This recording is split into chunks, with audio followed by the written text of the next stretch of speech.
Hi, Slumber Party listeners. It's your host, Tim Murray, wanting to remind you to make sure you're subscribed to this channel so you can stay up to date on all of these interviews. Also, make sure you subscribe to iHeart Radio Broadway Network. I do all sorts of bonus episodes there that aren't available on YouTube. And make sure you're subscribed to my Patreon because you can get extra interviews with these guests, extra interviews with Jessica Vosk, Ben Fankhauser, Andrew Keenan Bolger, and so many more people. Enjoy today's interview. Thanks for watching.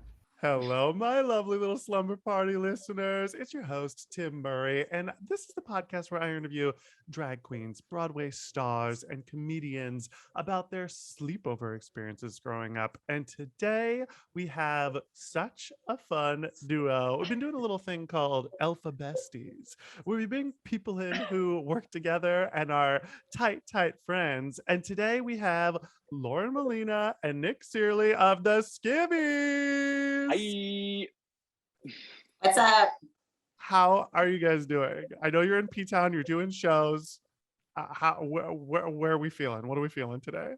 I feel great. We've had, we did 2 shows earlier in the week, and we have 2 shows tomorrow and the next day. And it was a nice little vacay in the middle, so it feels really good to be back in P-Town. Hell yeah! How did you guys meet, and how did the Skivvies come about? Well, we met in 2003 doing a children's theater tour together. I don't know if you've heard of TheaterWorks USA. We got our equity cards. That's joining the union for those not in the know. And, we basically drove a van across the country and set up at like 6 a.m. to perform for children. And how they say in trying times you bond. Well, Nick and I bonded and we became best friends, and we quickly discovered that we had a similar sensibility of a shared sense of humor and musical stylings. And so that was in 2003. We got back to the city after our tour and we started making music together. It wasn't as the Skivvies, but we started making music and collaborating like that in the way that we do, putting playful twists on cover songs and, writing originals. And we started performing together, but it was like as ourselves, as Lauren with a special guest of Nick, or vice versa, at places like the Duplex Cabaret in New York City or the Laurie Beachman. And then it wasn't until 2012, we were hanging out one day and we were like, let's put a cover song up on YouTube, like all the kids were doing. And we decided to strip down Rihanna's We Found Love, and we stripped it down musically, and we set up the video camera, and I was trying to figure out what to wear for our first video, our first cover song on YouTube. And I was walking around in my bra, and then Nick was like, I was like, why don't you just wear that? And I said, oh, well, we are just, we are stripping down the music. I could do a whole strip down series for YouTube. And then my boyfriend suggested standing there in the kitchen that we call ourselves the Skivvies. And we were like, that's a great idea.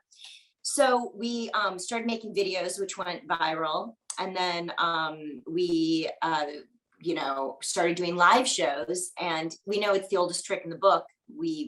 For those of you who don't know the Skivvies, we perform stripped down covers, stripped down in our underwear. So, people were like, you guys have a gimmick, but you're so talented, you don't need to take your clothes off. And to that, I wanted to reply, if we hadn't, you wouldn't have clicked. Honey, 100% true. For every comedy video I make, I'm like, if I show clavicle, this will get 10,000 views. Clavicle. So that's like the history of Nick and I meeting and the birth of the Skivvies, the origin story. And we've just been really lucky and fortunate to have performed all over the country and to have really great experiences making music with all different collaborators. You found love in a hopeless place Sure did. On a van traveling across the country, carrying your set.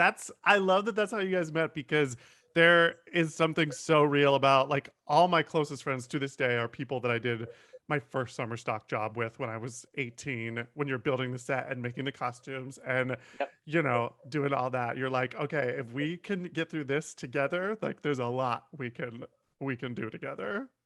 Yep. Yeah. Absolutely. Yeah, That's so fun.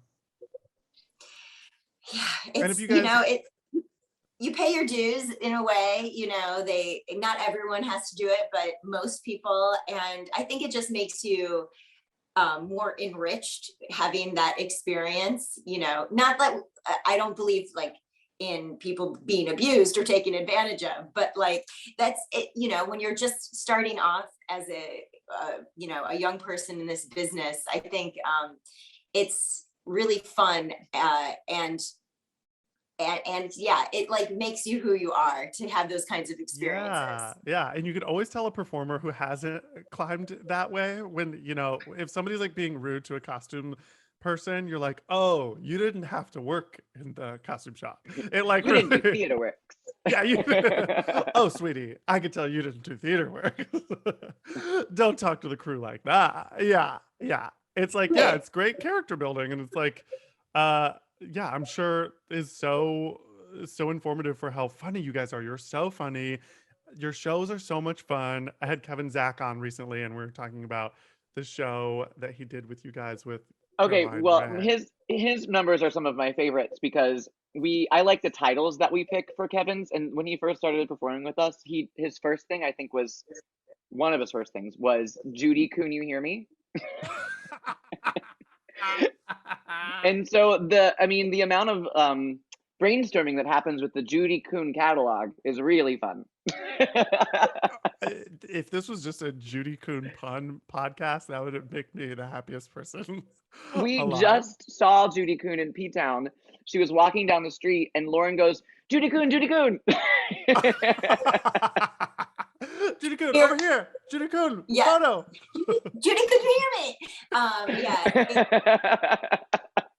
And it was funny, we were at this really awesome restaurant called Local 186, and we were on the balcony. So I was definitely giving like a Juliet to Romeo moment. Like, I mean, Judy was walking down Commercial Street with her show dress in hand, like over her arm. Oh my God. Going to the art house to do her show with Seth Rudetsky. And Lauren runs down and Judy was like, you should come to the show, which starts in like 20 minutes and we haven't even eaten yet.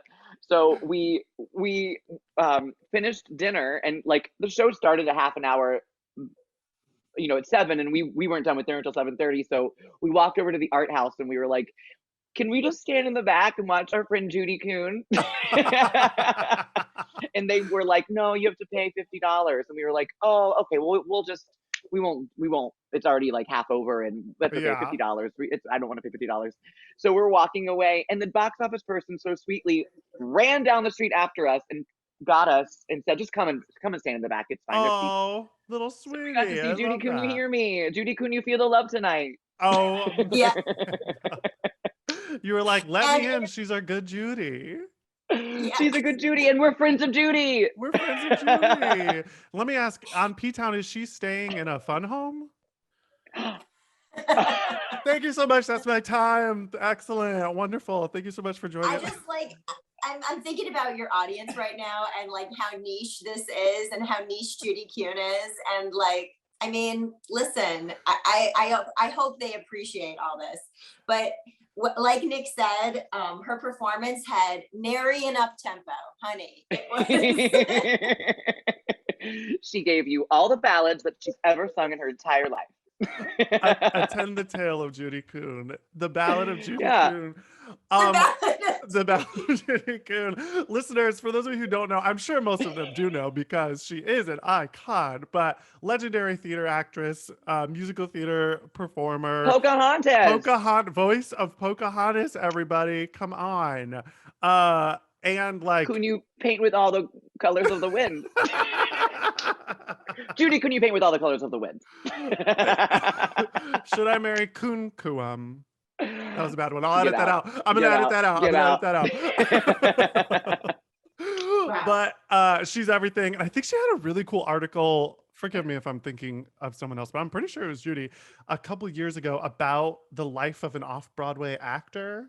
And it was like this really cool thing where she was basically, she like completely broke it down about like how she's worked in many different off-Broadway shows and how to like try to survive as a a true theater artist who's like doing Mm. small shows in New York City rather than like always doing big Broadway I shows, and like remember the reading an importance of interview. keeping it alive.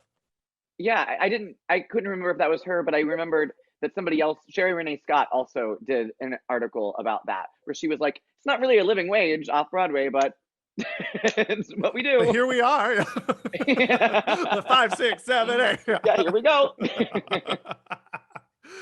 Oh my gosh, Yeah. Sharon Scott, what a queen. Speaking of Sharon Scott, Judy Kuhn, all the icons, who were your like intros to musical theater? Like when you were either at slumber parties or just little kids growing up, like who were your icons? And it can be not musical theater if you have pop stars as well. Do you want to talk about? Wait, is this specifically about Broadway or? Either or, like when you were a kid, if you were a kid, let's say you're 12 years old and you're like, I'm gonna put on an album. What would that album be? I mean, for me, I right out of the gate, like my first CD I ever got was New Kids on the Block. I mean, hanging tough, you know. So I feel like that at 12 years old, that might have been around that time. Actually, it feels like it might have been a little bit younger. But yeah, but that's like non-musical theater. I think musical theater I would have put on like Once on This Island when that came out.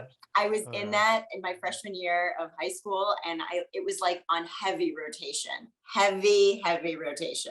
Lauren Molina was appropriately cast as who? Little T Moon.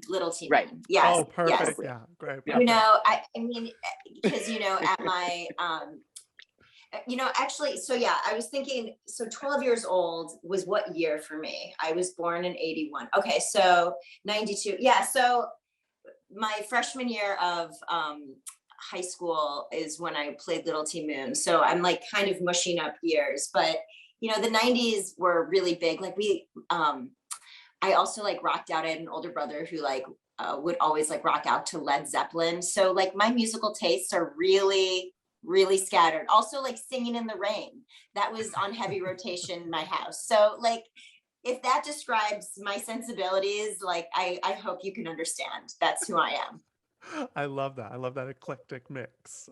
I'm the same. I'm all over the place. Nick?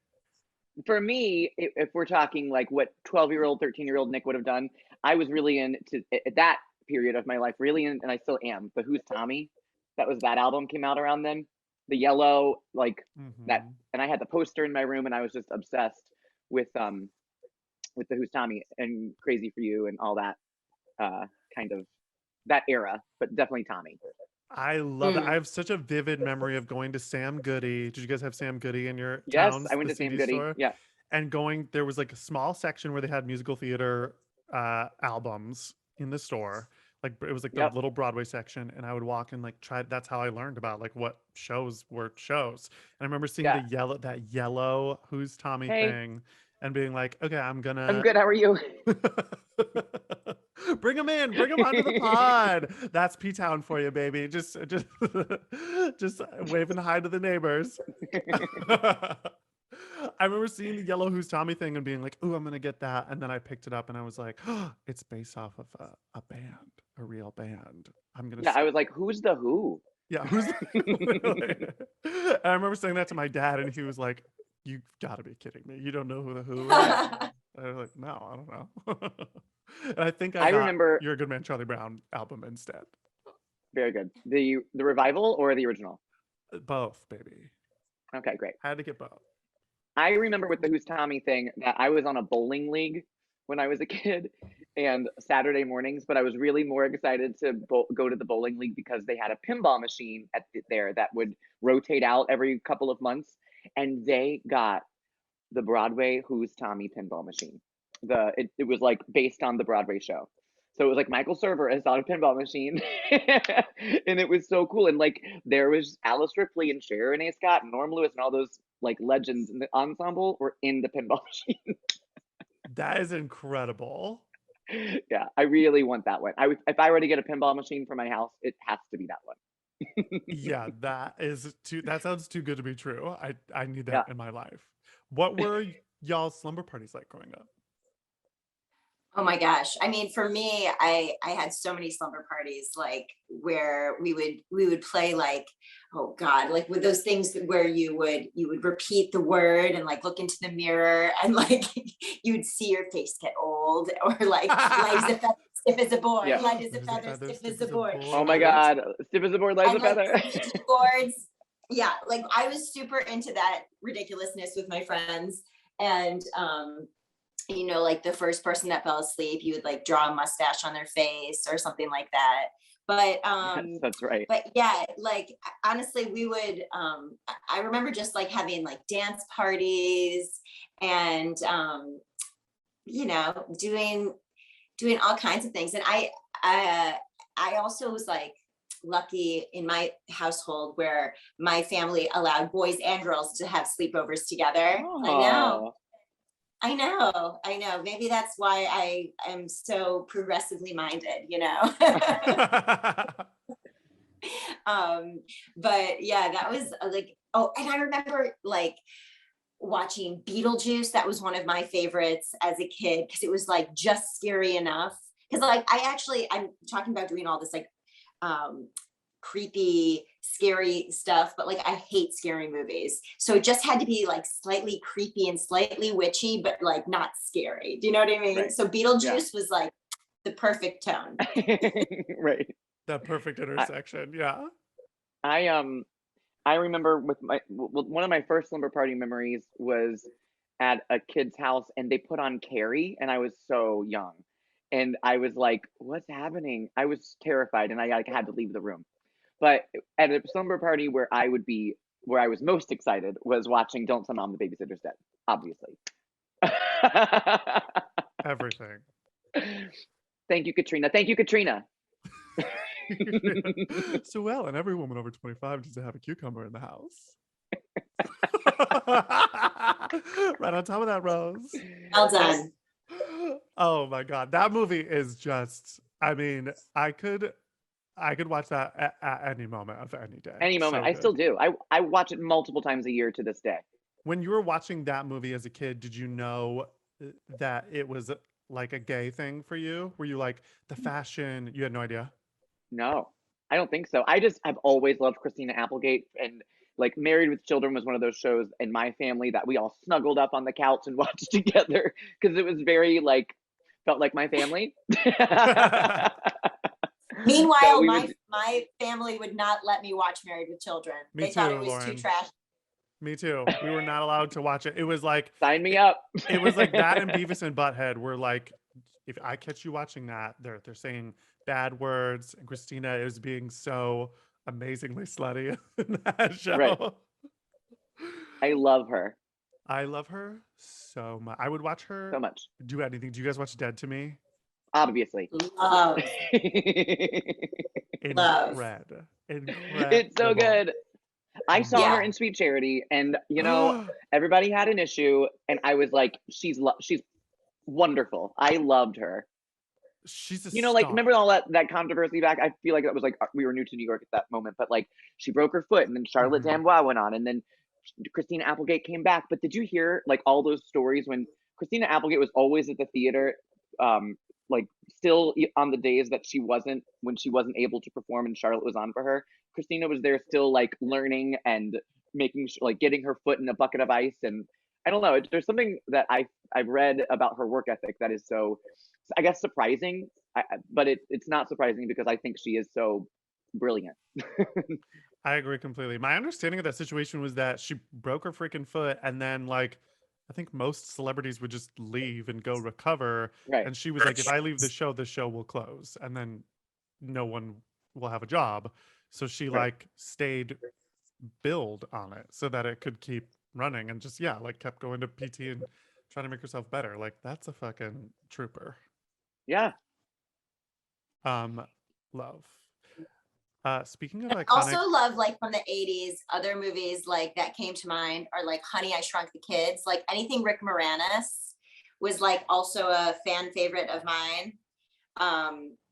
Little Shop, I remember seeing as a kid, and it scared me. But then obviously I grew into that. So, I mean, could talk about Little Shop for the rest of my life. I could talk about Ellen Green for the rest of my life. Did you guys see the City Center performance with her? Yes, sure did. I don't you feel like I feel like we're gonna be talking about that when we're 80. Like that was one of those nights of theater where I just was like, I feel so lucky to have been there. I sobbed and cried so ugly that I had to hide my face. Same. Yeah, same. Listeners, this was, I'm sure you know who Ellen Green is. She was the original Audrey in Little Shop in the movie and off Broadway and has done it a million times. And she did it with Jake Gyllenhaal in New York City for 2 nights only. And it was like a staged reading. And I want to say I think I went the first night and her entrance, I think it was like a minute and a half of applause, but it felt like 10 beautiful minutes where she like couldn't even speak because the audience was just losing their shit. So yeah. You know, speaking of Little Shop, Nick and I just did a concert of the music of Little Shop, and you know, in true Skivvies fashion, we mashed it up, each song, and we did a whole show that we called The Little Shop of Rocky Horrors, because we also have, side note, promo, we recorded our first album during the pandemic of the Rocky Horror Show, but the Rocky Horror Skivvies show, where we literally do the Rocky Horror Show, but not mashups and medleys for each of the tunes. And it's more of a concert, you know, so we did that with the music of Little Shop recently. And fun fact, Nick and I have both played Audrey and Seymour in different productions, so we really love this material. And here's the kicker: Alan Menken came to see our show. That's a gag. We're a gag and a gag, and he loved it. It was great. Oh my God, that's so fierce. I love that so much. At 54 Below, just like 3 weeks ago. It was amazing. Oh, that's the beauty of New York that like I feel like people don't understand is like these icons.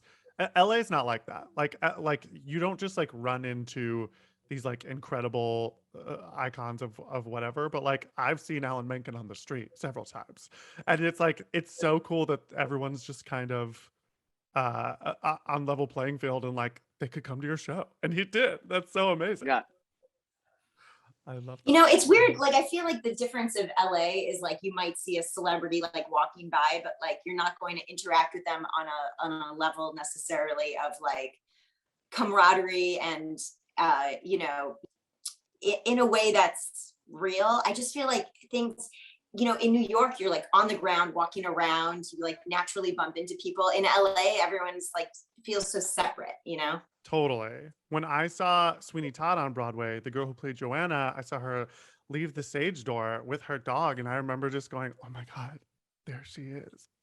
It's her. It's her. That was you, Laura. Did you have Spencer with you? Yeah, I must have. Wow. I was That's so funny. I feel like you're talking about me, but like I only had a dog like for a very small chunk of time. It was a small dog? Uh-huh. I remember it like so vividly because I was like on a trip to New York City, and I mean that show, like what, it was so incredible. It was just so cool and so good. And I remember seeing you and like Michael Service leave the stage door and being like, wow, the Broadway stars just, they walk right by you.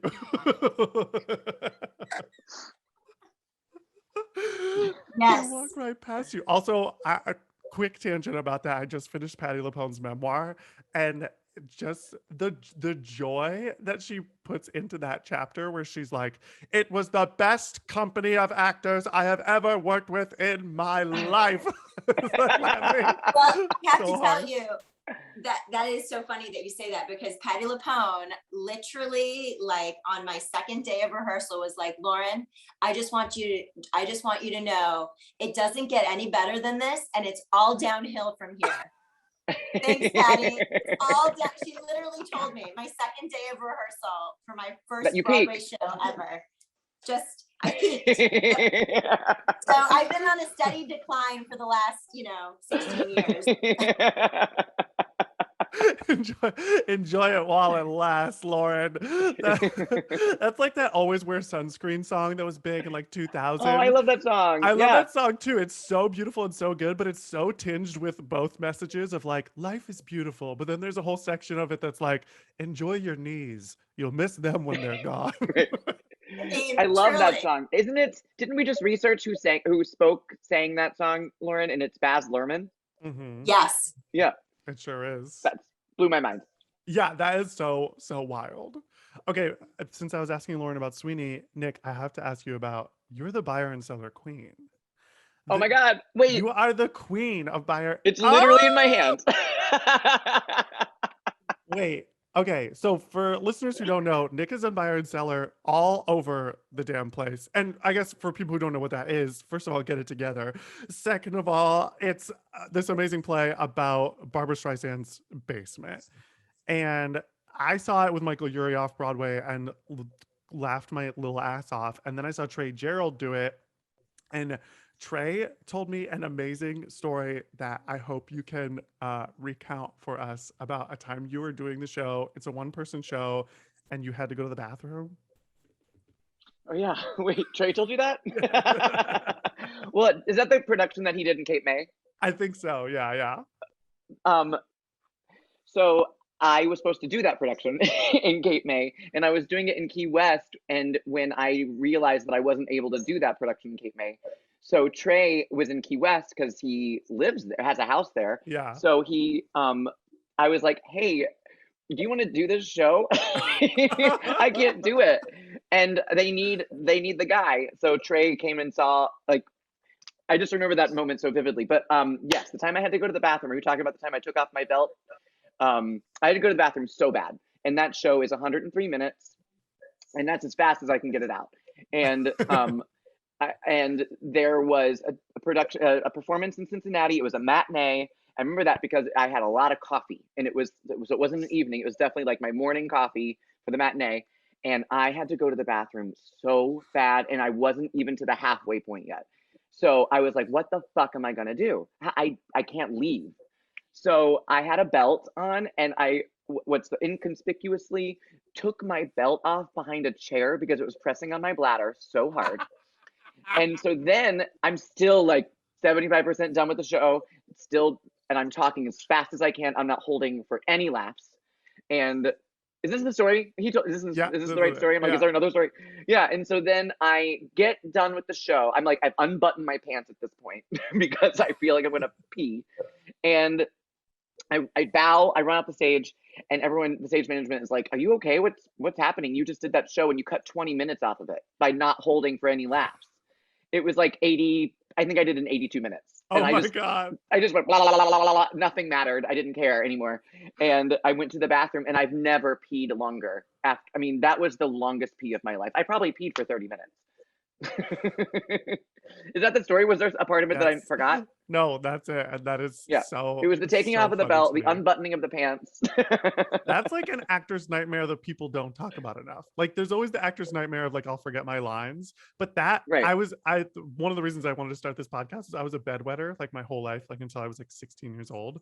And that is my biggest nightmare, that I will have to go to the bathroom on stage. And I do an hour of stand-up. So if I'm up there and I gotta go, honey, we're done here. We're done. I think Lauren has a funny where she had to, not to call her out, but didn't you have to throw up on stage left once? Oh yeah, well, I got food poisoning in Bucks County doing Meet Me in St. Louis, and it's another show where we did it in a sort of like radio play format, and we weren't leaving the stage, except, so you would say your lines, but then you would like sit in a chair behind. And so I was like, started the show. I was like, I don't feel so great. And so I was like, I'm just going to actually, instead of just sitting in my chair in the back, I'm just going to like literally leave stage and like try to get what's out. And so without going into too much detail, I had to leave the stage like 4 times, and it wasn't enough. And by the end of the show, when I had to be like, look at the electric lights. Ooh, aren't they so beautiful? And I was like, I just have to make it to like my character, like seeing the electric lights. It's the whole point of the show. Like finally they're at like the World's Fair.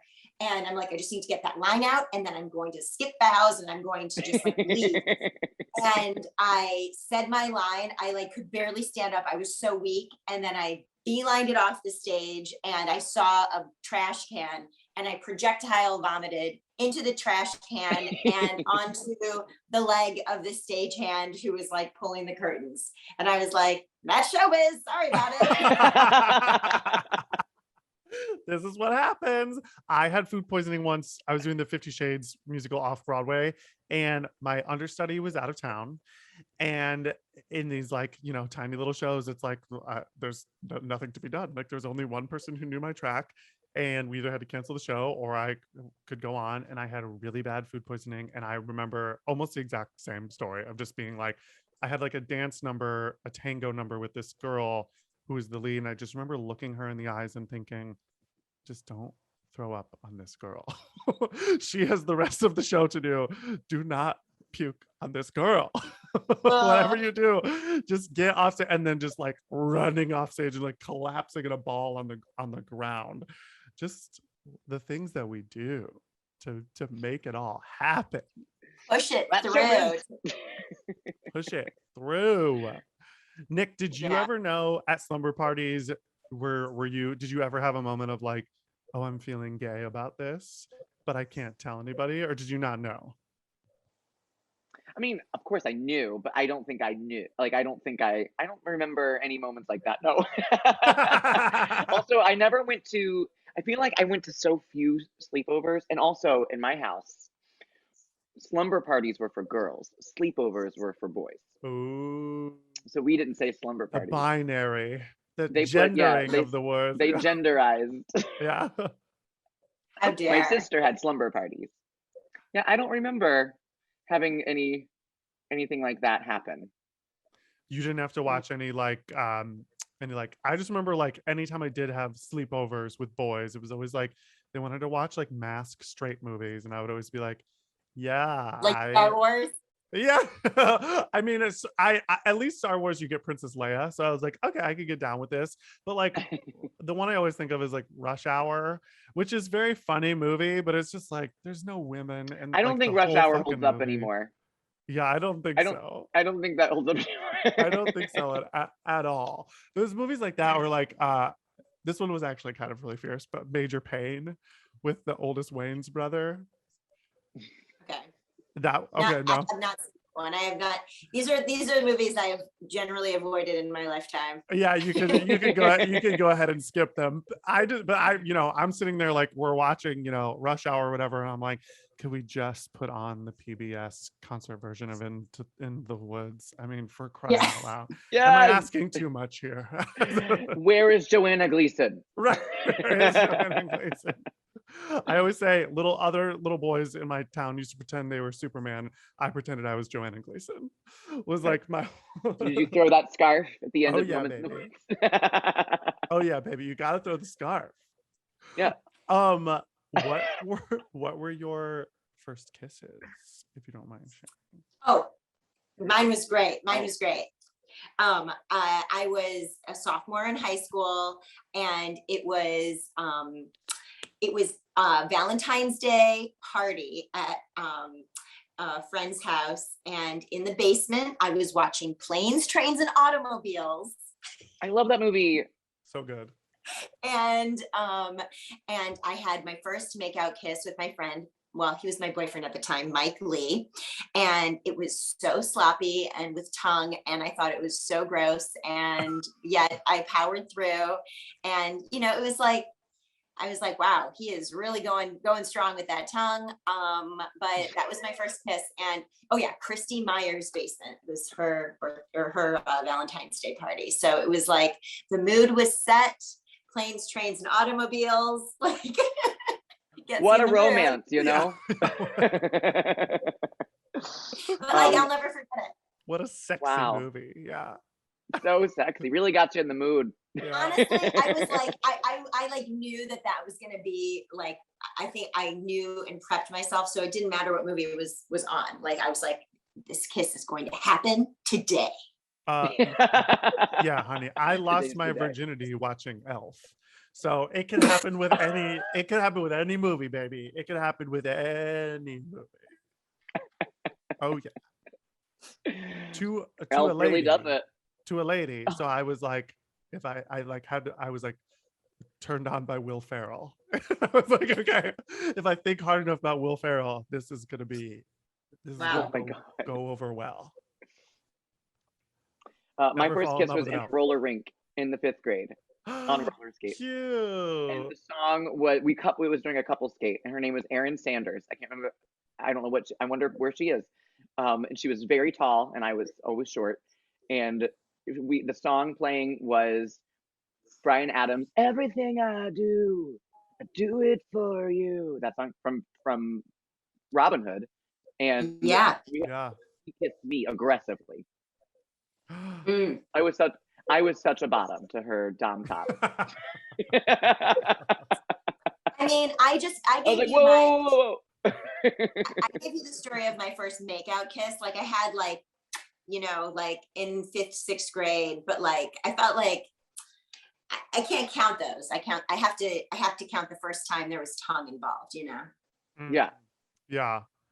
I used to tell people my first kiss was like 5th grade when we were playing Spin the Bottle. We were only did kiss on the cheeks. And I was like, I've been kissed. I've had a kiss. Alex Karras kissed me but on the cheek. Yeah. But yeah, full makeout was high school. And they're never good. And they're often in basements. I'm finding. Wait, I remember having a sloppy, like one of those like crazy, that thing when people kiss you with the tongue and they like move their mouth up and down on the tongue, that kind of technique. I remember that happening during my very inappropriate production of The King and I when I was a sophomore in high school, with Dana Griffith was her name, and she had a boyfriend who was a senior, and she was a senior, but I was a sophomore, and she kissed me like that in the basement during the show, and I was so like, that was weird. Like that whole like this technique, and I was like, oh, what are you doing? Don't try to swallow my tongue. Don't do this at home, kids.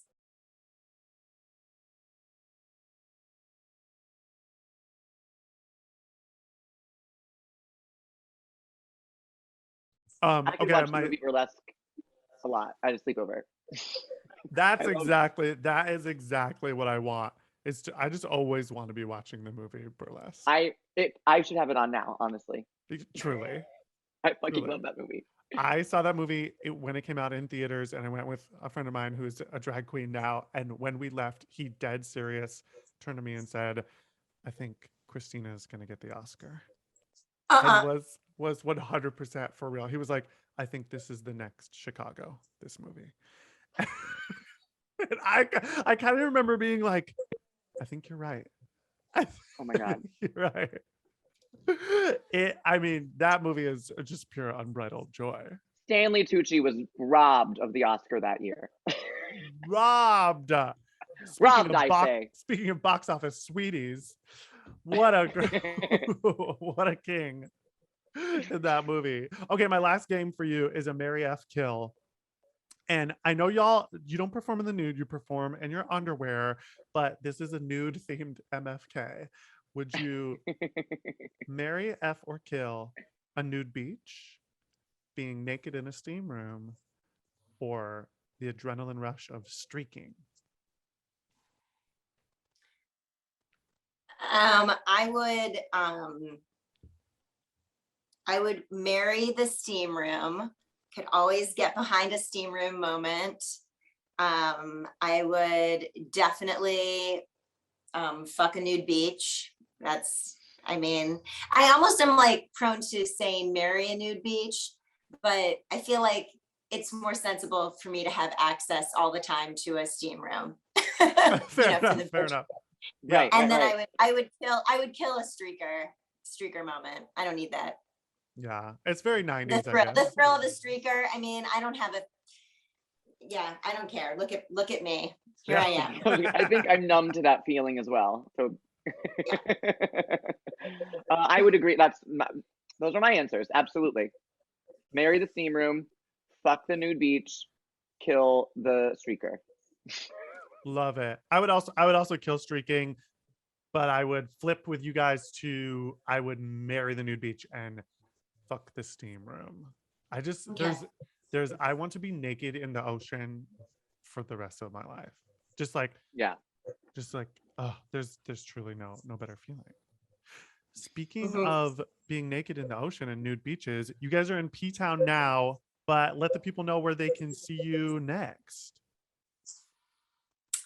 Yeah, so the next stop we have is Labor Day, right? And in Rehoboth. Labor Day weekend, yeah. Yeah, and we are speaking of sexy nude boys, we have Randy Harrison, who you might know from Queer Folk. He's a special guest. And our friend Diana Huey, who was the Little Mermaid on the national tour of Little Mermaid. And so that'll be really fun. So in a way, she's been like naked in the water. You know what I mean? Oh yeah, she gets the nude beach vibe. Yeah. Yeah. Yeah. And then after that, you know how the Tony Awards have been postponed, all these different. So we're hosting a Tony Awards viewing party at the Green Room 42 in New York City. Fine. On the day of the Tonys. I'm not sure what day that is. But Yeah, it's like the 26th, something like that. It's the last Sunday of the month.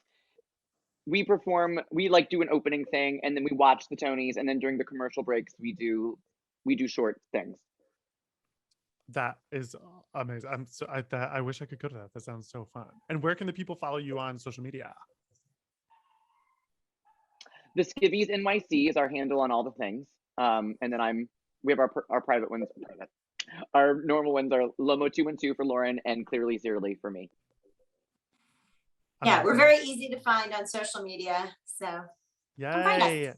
Thank you guys so much for joining me. This has been so much fun. Listeners, if you are discovering me through the Skivvies, you can follow me at tmurray06 on all platforms. You guys are the best. This was such a blast. I want to say I'm just over the moon to talk to you, but instead I'm going to say I'm over the coon. Thank you so much. That's our time. Wait, what if I have another one? What if you had a pet raccoon and you named it Judy Raccoon? And that's the best thing that'll ever happen on the internet. You're welcome. Thank you for staying to the very end of this video for that. Yep. For that perfect bit. I need Kevin Zach to make that poster for us. That is a Kevin Zach. Just gonna say, all the way. It's like Judy Ra, like R-A, and then apostrophe K-U-H-N. Yeah, Judy Raccoon.